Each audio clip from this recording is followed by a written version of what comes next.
Here are 3 reasons your expertise is failing you when it comes to getting clients on social media and what to do instead. Hello, my name is Anthony Winery. I'm Tiger O'Shea. And over the last 3 years, we've generated over $1 million with our coaching business. We help experts and consultants land dream clients without posting on social media through 15 minutes solo podcasts. So in this episode, you'll discover why being everywhere is ruining your chances of building real authority online and signing clients. The exact mistake that keeps experts and consultants spinning their wheels, not making progress for years, even after posting content online consistently. And finally, the wrong decision that nearly lost us $400,000 that we see thousands of experts making online every day. So Anthony, what's the first reason that experts fail to sign clients on social media? The first reason is that most experts try to be everywhere on social media. They try posting on LinkedIn, maybe they start a YouTube channel, maybe they even start dancing on TikTok. Ooh. The point is they try to be everywhere to create an omnipresence effect around their brand. But what ends up happening is they spread themselves thin, barely make any progress, and unable to gain traction and sign the clients they're working so hard to attract. It all comes down to the fact they're trying to be everywhere.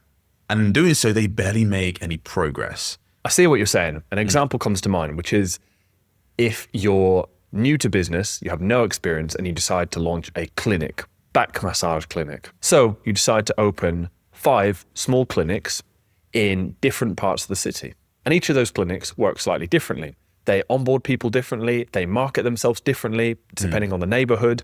They have different operating systems. The technology isn't always the same. And the neighborhoods of this city are very, very different, meaning the people are different and come with different problems, different ways of dealing with things, different nuances. What's the likelihood that someone with no experience starting a clinic has success with this method? It sounds like a disaster, to be honest with you. Yeah. 5 different clinics, different locations, a bunch of different systems to operate. It doesn't sound very simple. And if they're new to this, I can't imagine that ends well. You know, it wouldn't be a horse I'd be willing to bet on. As opposed to just starting one clinic in one part of the city with the same processes, operating system, customers to deal with. There's way more potential to get good at that one, right? If you're starting from quite an early point in your career. Spreading yourself too thin, in this case starting 5 different clinics, means you're then very thinly present because you have to be present everywhere. So you're scattered, which goes hand in hand with being stressed, which goes hand in hand with being frustrated, resentful, because you're on 24/7 and barely making a profit on the time you've invested. And that's exactly what happens when experts who are not social media experts, they're experts in transformation within their niche, whether they're a leadership consultant or a parenting coach or whatever it might be. That's what happens when they try to master 4 or 5 different platforms on social media at once. Most experts and consultants end up failing, unable to attract clients on social media because they're trying to be everywhere all at once. They spread themselves thin and don't get the results. So look, the lesson is very simple. I think for most experts and consultants who want to gain traction by building a personal brand that attracts clients into their business, instead of trying to be everywhere, they need to have a much more focused approach, picking one platform and actually getting good at that one platform because they're giving all of their energy and all their focus to making it work and figuring it out. Same way the doctor, brand new in business. He's way better off picking one clinic with one location and solving one specific problem. So now we're clear on the first reason why most experts and consultants fail. They're trying to be everywhere. For sure. And we now know what they need to focus in on, which is picking one platform and actually going all in on that one platform. That's right. The question becomes, well, what platforms should they pick? Well, I'm glad you asked, because this brings us to reason number 2 why most experts fail when it comes to social media. They're picking platforms based on popularity. That in itself is a reason for failure. Interesting. Why is that an issue, picking it based on popularity? I mean, if it's popping off, surely it's popping off, right? Well, there's some truth in that. Most experts pick a platform based on what they see other people doing. Someone they follow is killing it on LinkedIn, so they start posting on LinkedIn. Someone they really respect says you have to have a YouTube channel, you have to show your face, so they start a YouTube channel. Someone says showing up in AI search, GEO is the future. You must act now. So they drop everything they're doing and start figuring out how to get AI to talk about them. this trend continues, which in itself is maybe another problem as well, because there's a focus and longevity thing.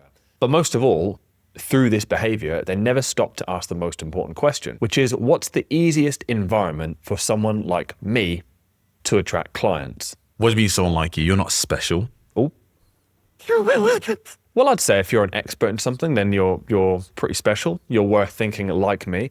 Most of the clients we work with, they are experts in different niches, anything from, well, like I said earlier, we have people who are parenting coaches, to leadership consultants, To anxiety at work consultants. to medical tech experts. So the point is, if you're an expert and you specialize in any kind of transformation, I think you have earned the right to think for someone like me, meaning for someone who isn't going to be a full-time social media creator, who growing a personal brand is a means to an end for growing the business, not the bread and butter and something you wake up all day doing. And not asking this question of, for that situation, what's the best platform to attract clients, means that they spend years working on the wrong things and working really, really hard, but never having a breakthrough. I hear what you're saying, but what if you're currently just looking at what's popular because what's popular must mean it's in high demand? So like, yeah, everyone's doing YouTube, but also YouTube is apparently meant to be very popular, meant to be very successful. People wouldn't be doing it if it wasn't working, right?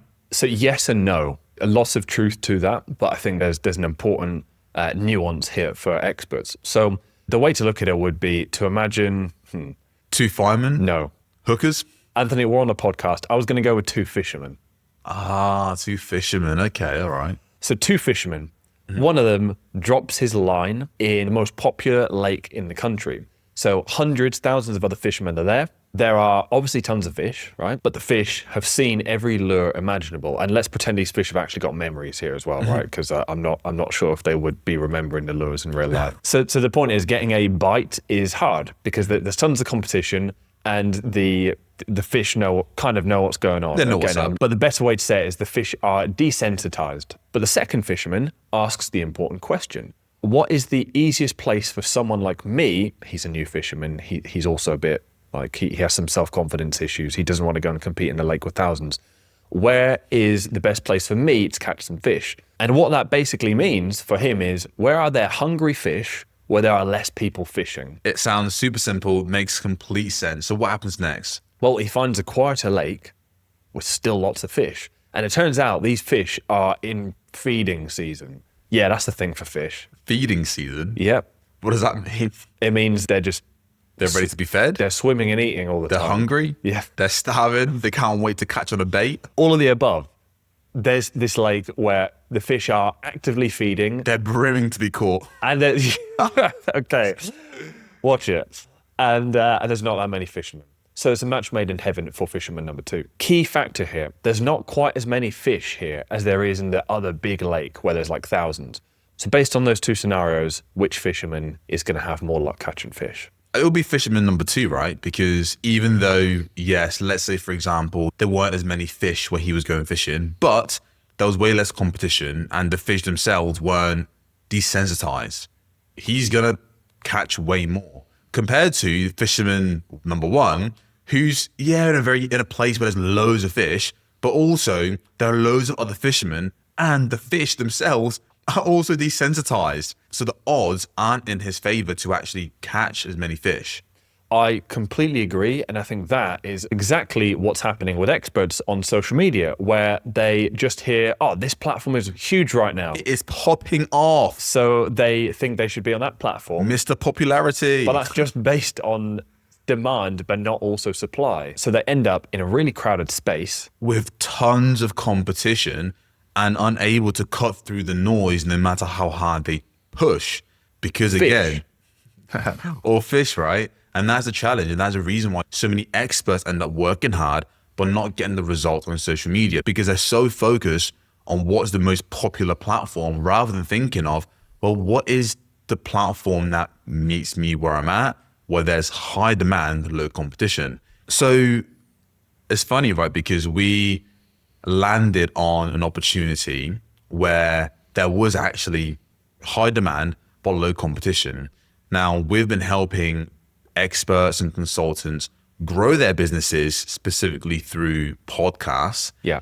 And we started to come to the realization that, oh, a lot of our clients are able to build niche authorities with their podcast and attract clients without social media when clients would reach out to us saying, oh yeah, I landed these clients and they didn't find me through social media. They found me through the podcast. And eventually it was more like, oh yeah, things are going really well. I don't post on social media anymore, because they're just getting clients through the podcast regularly or being found by the right people purely through the podcast, which took us by surprise. It wasn't quite what we expected. We initially thought we were just helping people grow podcasts for brand recognition and just having an audience for the sake of an audience. Authority building. Back when we started, back in like 2021, 2022, right? Now, of course, we know how powerful it is for getting clients. When we started looking into data, there was an interesting trend. Turns out the number of new podcast listeners is only increasing year after year after year after year. But the number of active podcasts publishing has been decreasing over the last 4 years, which I think for most people is like a massive shock and surprise. The point here is because our clients were showing up on a platform, podcasts, where there was high demand, more listeners, but lower competition, they were actually able to stand out, gain traction, and land clients in the right environment. So to summarize, the right platform isn't usually, and in our humble opinion, is not for experts and consultants, the right one. It's the one with the highest demand while the lowest supply, because it's way easier to stand out and win, even as someone who you're not doing it as your bread and butter. You're not doing it all day and every day. You're just doing it as a means to grow your business and share more of your expertise. And for the record, podcast, Apple and Spotify, audio-only podcast is an amazing way to do that. Again, for experts, because they're sharing their expertise through their voice, which is also great. Now we know that the two biggest reasons that experts fail on social media and their expertise doesn't get them as far as it should is because, number one, they're spreading themselves too thin, and number two, they're just choosing the wrong platform entirely. There's one more reason that even if you have those two pieces in place, could still let you down.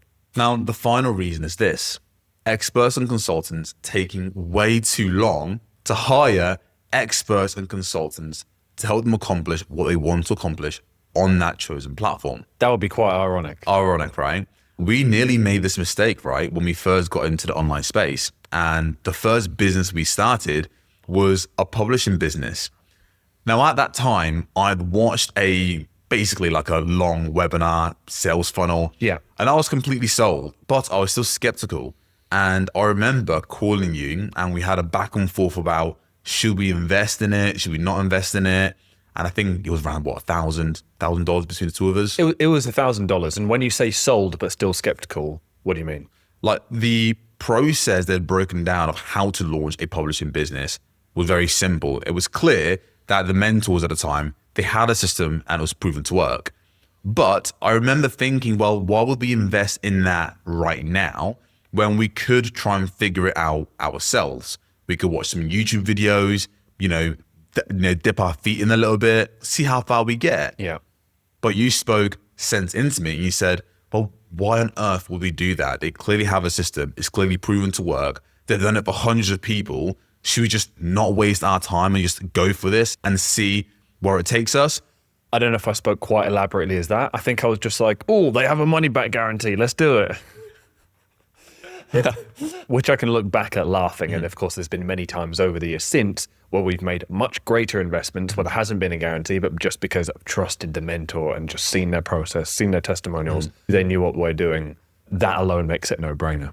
Now, here's the thing. If we didn't decide at that point in time to actually just invest in mentorship, we would have spent months, if not years, trying to figure out ourselves, getting completely lost in the weeds. Because even with the mentorship guide, it wasn't easy. We still had things to figure out with them. So imagine if we didn't have that guidance and the right systems and the right steps to follow, we would have wasted years of our lives, not making as much money, probably quitting. And that business, because we actually invested in a mentor, went on over the next couple of years to earn over $400,000, and we were able to then sell the business as well. That wouldn't have been possible if we didn't invest in mentorship.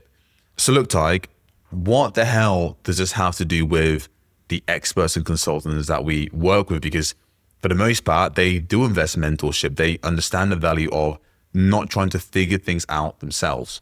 Well, it's a really important point, even when talking about experts and consultants who are in the habit of investing and obviously want people to invest in them. So it makes sense that they also invest in mentors. Even with that said, we still have so many clients that come to us and they've been trying to get leads online, to get clients to market themselves, to get their expertise out there through content, through their podcast. But it's been completely flatlining for anywhere between 1 to 5 or 6 years. A lot of the time it's like 2+ years, and the podcast has had no growth, and they've had like one lead come from it or like one listener ever who then called them up and became a client. And then they work with us, and from there, in as little as 30 days, they've made their money back, got more leads. They've managed to get way more out of their content, their podcast, and how they use that as a funnel. And they often make their money back because we're able to quickly fix some of their blind spots that instantly got way more leads coming through or instantly turn way more podcast listeners into clients. And, 30 days is obviously one of the quicker examples, whether that's that or sometimes it's 90 days. The point is always the same. We've seen firsthand from clients who have been really good at what they do, struggling to get leads for years and get way more out of it than they did in the last 2 years. So the point being, getting mentorship, that's one thing. Our clients, for us, we're in the habit of getting mentorship and getting help. But what's more important is actually the speed in which you decide to get a mentor as soon as you're clear of a direction you want to head down. So for us, if we had postponed getting our mentorship with the publishing business for literally a day, is like, why? That's a day that we're now behind. For 6 months, that's 6 months that we're now behind. For other people, the challenge is trying to figure things out by themselves until they start really struggling and then investing in a mentor. When it's actually, well, just skip the struggle part and just go straight to getting a mentor. So there it is. We've got the 3 reasons why most experts fail when it comes to social media, even though they're really good at what they do. Because number one, they spread themselves too thin and try to master many platforms at once when they don't even know how to master one, and then end up failing and not getting anywhere and then hating posting even more. Secondly, when they do pick platforms, they pick them based on what's popular, not what's best for them, which is usually much less about what's popular and more where is there high demand but low competition. And number 3, they simply don't get mentorship quick enough. A lot of the time they don't at all, and that's a problem. A lot of the time they do, and then things eventually work themselves out, but years later, months later than it could have been. So if you're an expert or consultant who wants to build a genuine, authentic personal brand that allows you to attract dream clients into your business without having to be everywhere on social media, without having to compete in the bloody seas and the red waters, and you want a simpler approach, a different way to build your expertise and attract dream clients into your business without having to be everywhere on social media, be sure to subscribe, go through our back catalog, binge as much as you can, take action, and of course, don't prolong getting help if things feel aligned.